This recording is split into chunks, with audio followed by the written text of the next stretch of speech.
Subscribe कीजिए law updates YouTube channel को और साथ में ही बेल आइकन को प्रेस करें न्यू लॉ रिलेटेड जानकारी के लिए। काफी सारे लोग यह सोचते हैं कि वाइफ के रहते हुए दूसरी शादी करना ठीक है या नहीं। आज हम यही जानेंगे कि वाइफ के रहते हुए दूसरी शादी करना कैसा है, क्या यह क्राइम है और जो दूसरी शादी की गई है उसका क्या स्टेटस रहेगा। वाइफ के रहते हुए दूसरी शादी करने के दो पहलू हैं। पहला तो यह है कि क्या यह लीगल है या इलीगल, और दूसरा यह है कि जो शादी की गई है क्या यह वैलिड है या इनवैलिड।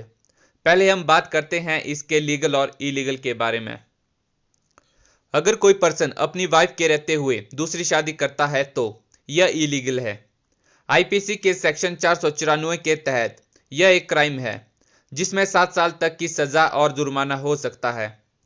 आईपीसी के सेक्शन 494 एक बेलेबल और कॉम्प्रोमाइजर ऑफेंस है, यानी इसमें बेल हो सकती है, साथ ही इसमें कॉम्प्रोमाइज भी हो सकता है। अगर वाइफ अपने हस्बैंड के साथ कॉम्प्रोमाइज कर लेती है तो फिर हस्बैंड सजा से बच सकता है। लेकिन आईपीसी के सेक्शन 494 में एक बात यह भी कही गई है कि दूसरी शादी करना तभी क्राइम होगा जबकि पहली शादी वैलिड हो। मतलब कि जिस पर्सन ने दूसरी शादी की है उसकी पहली शादी वैलिड होनी चाहिए, तभी दूसरी शादी क्राइम होगी। लेकिन अगर कोई ऐसी सिचुएशन आ जाती है कि पहली शादी वैलिड नहीं थी, तभी दूसरी शादी करना कोई क्राइम नहीं होगा। इसका दूसरा पहलू यह है कि जब यो मैरिज की गई है यह वैलिड है या invalid.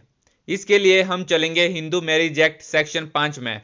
Hindu marriage act section 5 में मैरिज करने की कंडीशन बताई गई है, जिसमें एक कंडीशन यह है कि जो दो पर्सन शादी कर रहे हैं उनमें से किसी का भी कोई जीवित पति या पत्नी नहीं होना चाहिए।